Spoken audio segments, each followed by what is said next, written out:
अस्सलामुअलैकुम वरहमतुल्लाहि वबरकातुहू।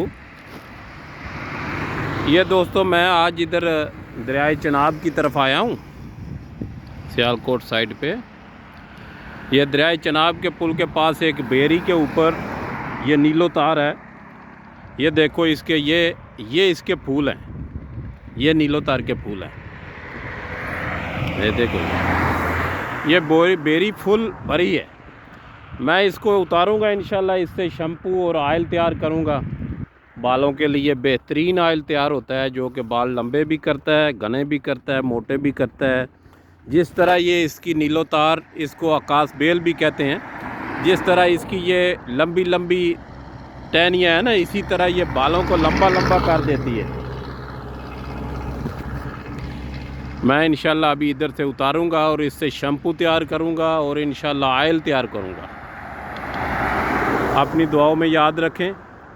आपका दोस्त हकीम मोहम्मद मुबीन। अस्सलामु अलैकुम वरहमतुल्लाहि वबरकातुहू।